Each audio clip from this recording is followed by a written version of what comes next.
Ooh, boy, put me on the spot. Oh my gosh, Ryan.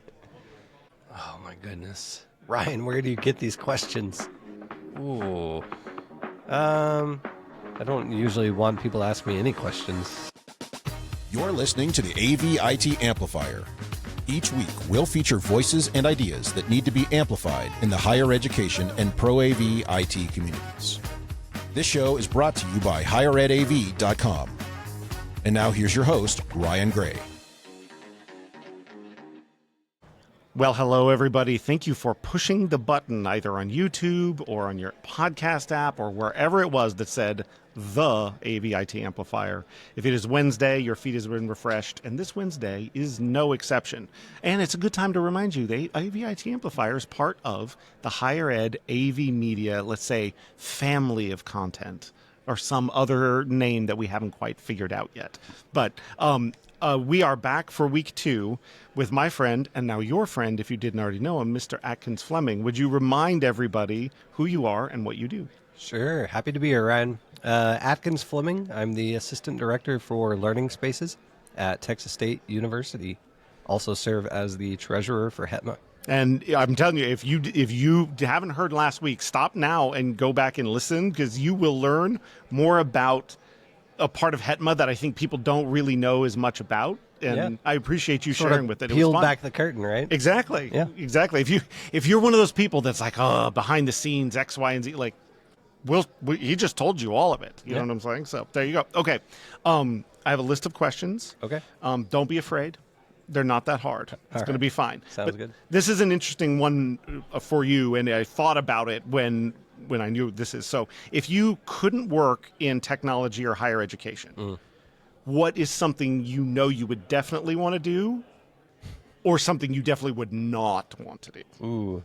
Ooh, both. Something I would want to do, I don't know, I guess like the, dream of like, oh, could this ever be me? I think it would be fun to be a touring drummer. Yeah. Yeah, and just like play big shows for large audiences, 3 nights a week, 4 nights a week. And just rock out, like. This is, so on the last episode, we talked a little bit about like the need for people to be there at events and that sort of thing. But there's another part of that, which is when you are together in person, people get to, know each other a little bit. Yeah. And I learned just yesterday that apparently you are a musician and play quite a few instruments. Yeah, I only really claim the drums. Of course, I dabble in other instruments, but... Yeah. I know. So this is fun. So we should probably just move the camera. So Atkins' wife is sitting behind, and she's giving commentary from behind on this. And I feel like we did talk about I think we may have to do a bonus cast where she listens and does like a commentary on your answer so that we can get the real truth. Thumbs up, thumbs down. Because they're like, no, that would, no. So so then what's your path with the drums? How long have you played? Like, what is it about the drums that's your favorite? Well, I just like music in general. I just happen to be good at the drums compared to other instruments. Right. But yeah, I love music. I love listening to music. So I started, I guess it was school, really, So 6th grade, you go into band. I couldn't make any noise on any of the wind instruments. Yeah. So they handed me these 2 sticks. They're like, well, try this. And from then on, I've kind of played percussion, drums, all that stuff. So that's awesome. You have obviously then you must have a set at home. I do. I own a set. Okay. I do not have space at home to have it set up, and I have an 8-year-old. So that's a whole other So, but I do own a set, it's fun. Okay, so then let's tangent on that. All right, so now if we're going to make the HETMA band. Yeah. And you're going to, because as drummer, you're going to have to lead the band from the back, I think. Sure. Yeah, that sounds good. What should the name of that band be? Ooh, boy, put me on the spot. That's a tough one. I couldn't think of anything either, so that may not have been a good question, but I don't know. Yeah, I don't have anything real good. Go alliteration, the HETMA Hooligans, maybe? Yes, I love it. I don't know. So that's what If any of you are planning your Infocom party next year and you need, you want a good headliner for it, and you know what I'm saying? The HETMA hooligans. Yeah, give us a call. We'll get something together. I want to know, can Joe still play guitar? Because I heard this story from him that he took guitar lessons from Slash. Yes. Yeah. That's a fair question. Which is, is pretty extraordinary. Mm-hmm. Yeah. When his entertainment background is cross paths with a lot of people, so I feel like we need to start auditions. We need to have a process. Let's do it. All right. Then this is what I want to ask you about music. What should I be listening to that I don't know? Don't ask me that question. I'm actually a bad music resource. Okay. Yeah. But you just love it. So what do you listen to? I just love music in general, just the feeling, the beat, all of that stuff. I guess the kind of modern or popular music I listen to is all because of my daughter. So, it's whatever the kids are listening to. Taylor these days. Swift? She wishes, she listens to a couple of them. She wishes she could listen to all of them. She's just too, at 8, was still too young for. Yeah. I play in the band at church too. Mm-hmm. So I spend a lot of my music listening time learning songs. Yeah. So that's a fair amount of listening. And then I grew up on country music because I'm in Texas. Texas. Yeah. Country music's pretty good. You know what I'm saying? Yeah. Like country music's pretty good. Especially like 90s country. Dude, all right. When I grew up. So. Dude, 90s country is the absolute best. This is how this one goes off the rails. I was sitting somewhere. It was in the airport on the way here, and I was working on the badges and the thing, and on the thing was, but there ain't nothing wrong with the radio. About the car that's so beat up, but at least his radio works. And you're just like, that was. I don't remember who it was. I don't remember but it was like 90s country music is the best. Yeah. All right. I agree. What's your favorite 90s country song then? Can you sing a little bit of it for us? No, I'm not singing. You sang on the last episode. That doesn't count. Okay. I don't have a favorite song. Yeah. I mean, there's just so many good ones. That's good. I see. But that is also an interesting thing for you, which is just like, I don't need to say the favorite one. I don't have to do that. Yeah. This is what I like, and this is what it's going to be. Yep. Okay. Yep. All right. In the movie of your life, who plays you? Like an actual actor? Yeah. Jake Gyllenhaal. Nice. That's a good answer. And also, but before he got ripped for Roadhouse. and also didn't he was a Taylor Swift boyfriend too? I think at some point. I have no idea. You will. Yeah. I promise you will eventually know all of that if you have a daughter. Oh, okay. It will happen yeah, for you. that's true. Okay, so why Jake Gyllenhaal? Oh, we looked alike somewhat when he was younger. Okay. When I was younger. Stop. No. This is the hard part about doing live recordings at Yeah. places is easy distractions. Yeah, I can't hear what's being asked, but I think I'm being lampooned for saying Jake Gyllenhaal. So. Probably. You did a couple of people were like, would we say? I mean, okay. And then, so then the movie of your life, what do you think the title would be? Oh my goodness. Ryan, where do you get these questions? I have no idea. Okay. I could think of like a few, but I don't want to be like morbid. I don't want to be, it's like, I don't. Just what's the first one that comes to mind? Go. How about Right Place, Wrong Time? Ah, that's a great movie title. Okay, so now, is there a story that you were at the right place but the wrong time? No particular story. It's just sort of, if I don't know, life themes maybe. Yeah. It's got a little just right place but wrong time. Yeah. Missed it. Missed it. That's pretty good. All right, we'll go easy for you on this one. What is the best sandwich? The best sandwich. Oh boy, I'm a fan of fried chicken. Mm-hmm. So I kind of want to go something that direction, spicy or not, I'm not sure. Okay. That's what I was going to say. Like a hot chicken, those are very popular these days, but that's not. Okay. It just depends, I guess. I'm not a super spicy person, but I like a little. So yeah, maybe fried chicken sandwich. Okay. Where do you like to get a fried chicken sandwich? I don't have a go-to for that. It's something that I try when I'm at new places. You know, it's like if I don't feel like a burger, Yeah. it's like maybe that fried chicken sandwich. This is a very interesting. So we're covered. This is interesting. Is what's your favorite song? I like all the music. Well, where do you get? I could get the chicken sandwich from anywhere. It's a very kind of go with the flow. Like I'm not going to be nailed down. Yeah, You're not going to put me on record on that. it is hard to nail me down. Did you get coached before doing this interview? Did you have a publicist of some type? Yeah, that I don't my know lawyer said don't answer anything. Sorry, it's apparently you do have a publicist. She's sitting behind you, and this should be the case for everybody. Yeah, is their spouse has to sit spouse behind where I get to see the reactions and they can't see them. It's fantastic. Yeah, I know I can't see anything. I know that's in the dark. That's what makes this best. All right, let's give you another hard one though. Yeah, these are all hard. Well, then they're just about you. You can't get them wrong. Okay. Do you believe people are generally good with a proclivity for evil, or generally evil with a proclivity for good? Generally good. Why? I think people have innate moral values, and we're born that way. So we kind of know right and wrong naturally. So I think that makes us more good than bad. Yeah. So the Then it just default depends state. how we act on that. So how does that then? You obviously you have a career growth at work. You're treasurer of HETMA. You're that sort of thing. How does that work into your daily decision making and planning and that sort of thing? Boy, that's not something I think about a whole lot. I guess to some degree, I tend to give people the benefit of the doubt.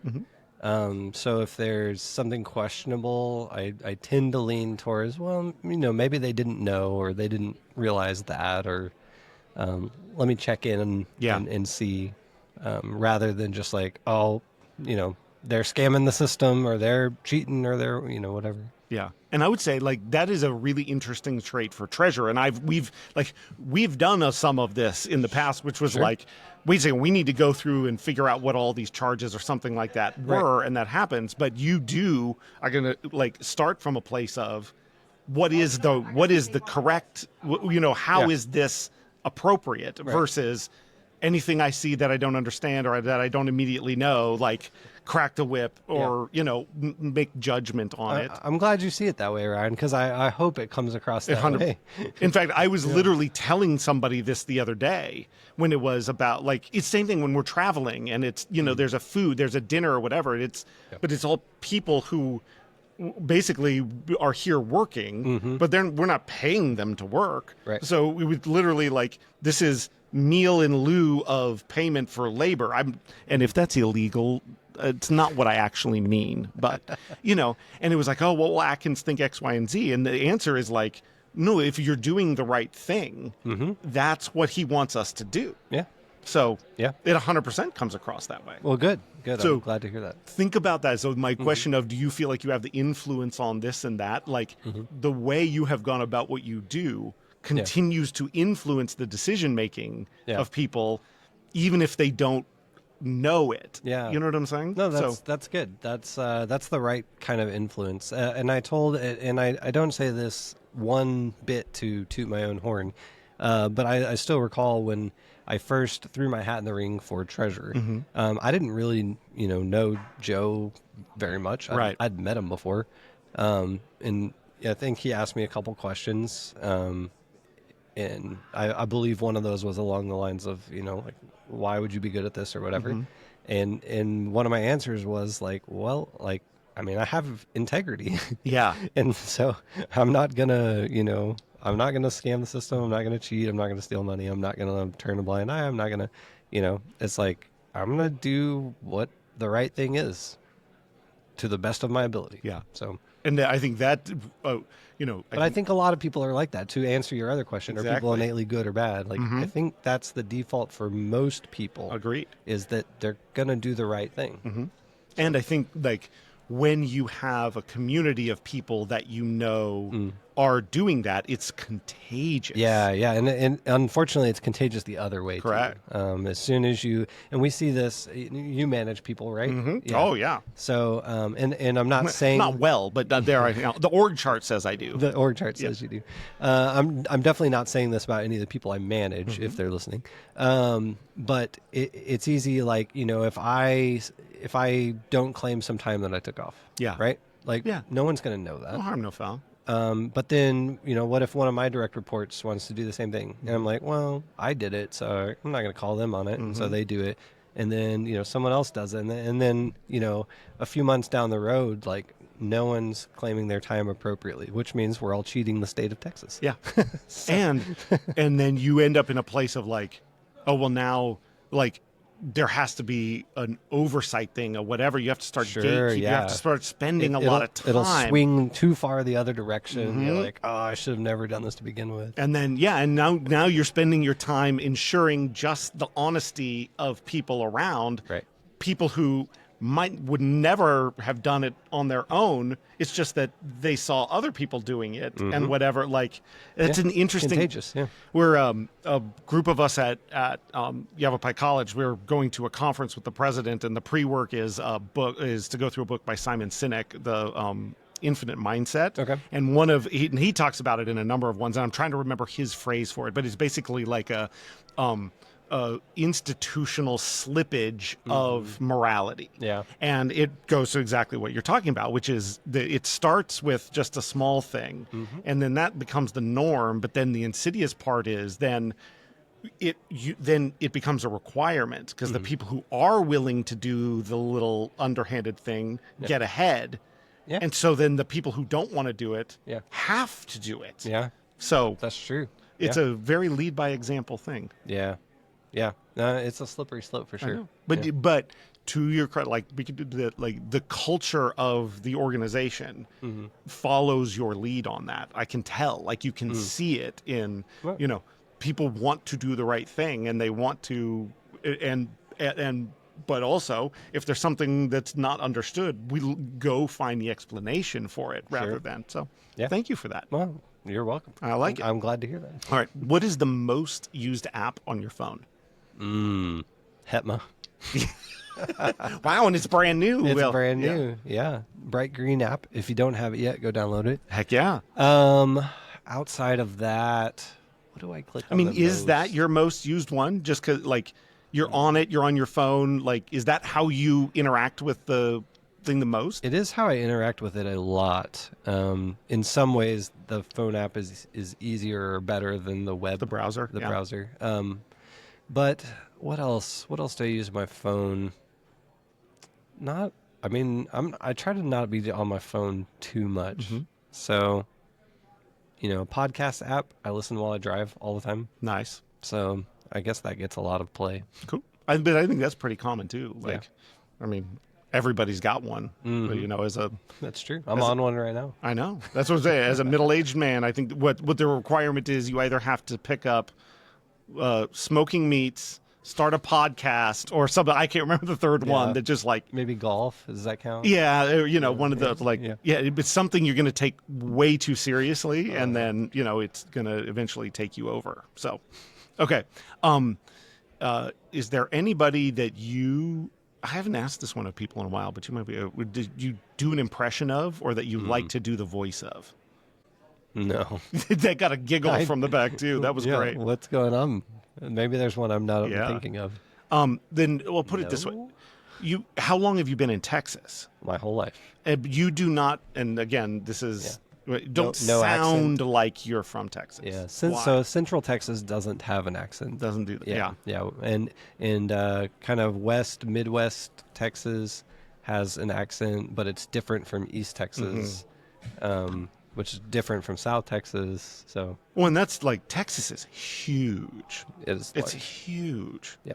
So people don't think like I think when people think Texas, they think Matthew McConaughey or whatever. Then that's the mascot. All right. Hey, you did one. I did one. Yes. Yeah. You see how that works? So get this. Just because it was very recent. So we were getting on the plane to come here to Chicago, and I live in basically central Texas, about as center of the state as you can get. Yeah. So to drive to Chicago is 16 hours. Right. So to drive to North Texas, Amarillo, basically at the north border, is about 12 hours, maybe 10 to 12 hours. Right. So like most of I the can drive almost get is to still, Chicago. Yeah, it's in Texas. yeah, most of it's still in Texas. When my dad's family's from Arkansas, rural Arkansas, Okay. and I was been in Arizona my whole life, and so when we were little, every summer we would go back to visit family in there, and so that drive from Arizona to Arkansas, is mostly Texas. Yeah. And there's a lot of it. There's not much out there. Yeah, Like, especially if you're on I-10, yeah. dude, I tend to. I mean, again, we're off the rails, but like, you know what I'm saying? You get New Mexico and then West Texas and all that is just not much huge. Yep. This is a side thing. There's this thing about people from Europe with Americans. They never travel outside their country. They don't yada yada yada. Well, their countries are the size of nothing. Right. Of course, you can't go anywhere without. Like, the weather is the same in your whole country. With Dawson, we were talking about that when we were in Spain.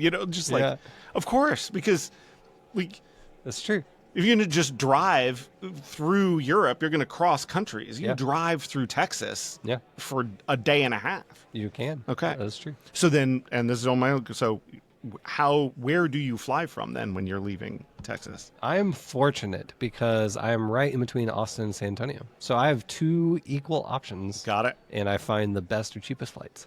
The cheapest. Best or cheapest. Okay, so how do you qualify best flight? Nonstop and time. Time. Right? Yeah, time of day. Depending on when I need to be there or when I want to leave my house. Got it.